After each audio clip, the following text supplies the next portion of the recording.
Hi అండి, అందరికీ good evening. ఈరోజు రాష్ట్రంలోనే మొట్టమొదటిసారిగా ఒక మంచి ప్రయత్నం నర్సెస్ చేశారు.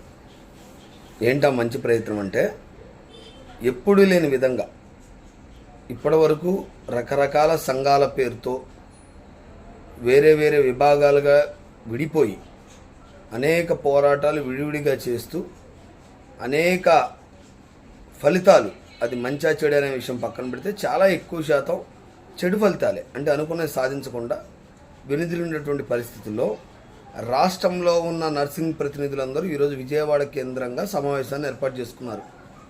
ఒక మాట చెప్పాలంటే ఇది నిజంగా ఒక మంచి శుభపరిణామం అని చెప్పాలి. మీ అందరికీ తెలుసు, రాష్ట్రంలో ఉన్నటువంటి నర్సులందరూ కూడా కోవిడ్ టైంలో వాళ్ళ ప్రాణాలకు తెగించి మనల్ని సర్వీస్ చేసిన వాళ్ళే, మనల్ని అందరినీ గట్టెక్కించిన వాళ్ళే. ఈ పరిస్థితుల్లో వాళ్ళు చాలా సంవత్సరాల నుంచి వాళ్ళ ఉద్యోగ భద్రత కోసం పోరాటం చేస్తున్నారు. ఆ పోరాటాన్ని అప్పటి ప్రభుత్వం విస్మరించింది, ప్రస్తుత ప్రభుత్వం విస్మరిస్తుంది.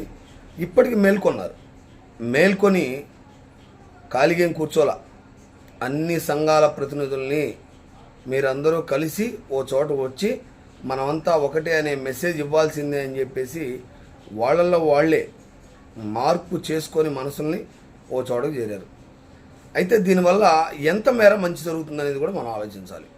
ఇప్పటివరకు రాష్ట్ర ప్రభుత్వం మనం చూసాం కదా, అంగన్వాడీలని, ఆశా వర్కర్లని, అలాగే శానిటేషన్ సిబ్బంది, వీళ్ళందరూ కూడా సర్వశిక్ష అభియాన్, వీళ్ళందరూ కూడా నిరసన బాట బట్టి వాళ్ళందరూ ఏ స్టేజ్లో ఉన్నారో మనం చూస్తున్నాం.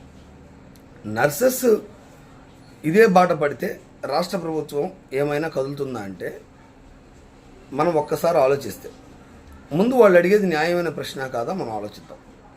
ఎందుకంటే మిగిలిన విభాగాలు ఒకరోజు నడవకపోయినా రెండో రోజు పని జరిగిపోద్ది. కానీ ఎమర్జెన్సీ విభాగమైన హాస్పిటల్స్లో పనిచేసేటువంటి కాంట్రాక్ట్ నర్సులు వాళ్ళ కోరికలు, వాళ్ళు ఏమడుగుతున్నారు? ఉద్యోగ భద్రత ఇవ్వండి అని అడుగుతున్నారు.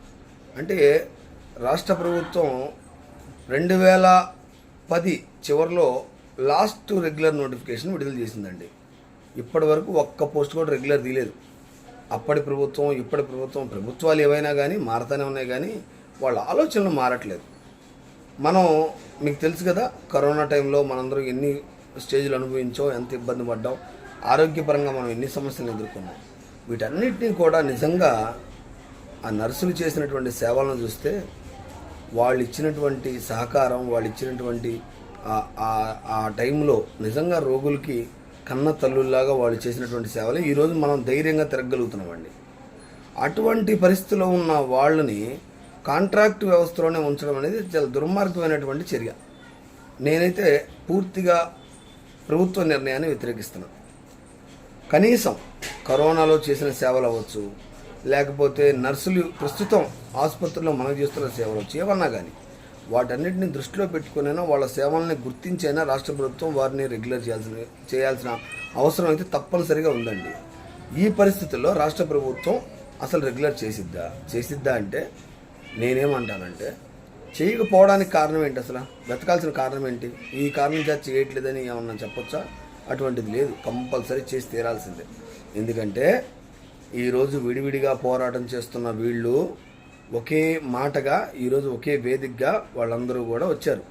ఈ పరిస్థితిలో రాష్ట్ర ప్రభుత్వం తప్పనిసరిగా చేసి తీరాల్సిందే, వాళ్ళ న్యాయమైన కోరికలు తీర్చాల్సిందే. ఒకవేళ తీర్చకపోతే వీళ్ళ సేవల్ని కొంత సమయం, కాలం కూడా కాదు, కొంత సమయం స్తంభింపజేస్తే ఎంత నష్టం జరుగుతుందో ఊహించుకోండి. ఎందుకంటే వాళ్ళు ఈరోజు అడిగి రేపు ఇమ్మని అడగట్లేదు. గత 10 సంవత్సరాలు, 12 సంవత్సరాలు, 13 సంవత్సరాలు, 14 సంవత్సరాల నుంచి కూడా వాళ్ళ కాంట్రాక్ట్లోనే కొనసాగుతున్నారు. ఈ పరిస్థితుల్లో అంత న్యాయమైనటువంటి వాళ్ళ డిమాండ్ని రాష్ట్ర ప్రభుత్వం నిజంగా కరోనా పోయిన మరుక్షణం వాళ్ళని రెగ్యులర్ చేయాలి, వాళ్ళందరినీ కూడా రెగ్యులర్ చేయాలి, విభాగాలతో పని లేకుండా చేసి తీరాలి. కానీ రాష్ట్ర ప్రభుత్వం ఆ నిర్ణయం తీసుకోవాలి. ఎందుకంటే వాళ్ళెవరూ కూడా దాని వైపు, పోరాటాల వైపు సరిగా వెళ్ళలేరులే, లేదా చేయలేరులే అని అనుకొని ఉండొచ్చు బహుశా. కానీ ఈరోజు అలా లేదు పరిస్థితి. అందరూ ఒకే మాటగా ముందుకొచ్చారు. ఆ అడుగులు ఎంత దూరం పడతాయో కూడా చూడాలి. ఎందుకంటే ఈ నర్సింగ్ వ్యవస్థలో నేను గమనించినటువంటి ఒక చిన్న మైనస్ ఏంటంటే, ప్రారంభం బాగుంటుంది, కొంతకాలం కొనసాగుతారు, మరలా మధ్యలో వాళ్ళకి డిస్టర్బెన్స్ వచ్చి ఎవరి పనులు వాళ్ళు చూసుకునే పరిస్థితి వస్తుంది. కానీ ఈరోజు జరిగినటువంటి సమావేశ సారాంశం అయితే అలా లేదండి. నిజంగా వాళ్ళకి మంచి చేసేలానే ఉంది. రానున్న రోజుల్లో కూడా వాళ్ళు రెగ్యులర్ అయ్యే అవకాశాలు ఎక్కువగా కనబడతా ఉన్నాయి. రాష్ట్ర ప్రభుత్వం కూడా వీళ్ళ సేవలను తప్పనిసరిగా గుర్తించి తీరాలి.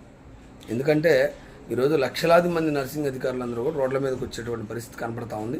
ఆ పరిస్థితి రాష్ట్ర ప్రభుత్వం తెచ్చుకోకుండా వెంటనే వాళ్ళకి కావాల్సిన న్యాయమైన డిమాండ్ తీరిస్తే అసలు ఏ గోలా ఉండదు. దానికి తోడు వాళ్ళ సేవలు ఇంకా ఉన్నతంగా అందుతాయని నేను భావిస్తున్నాను.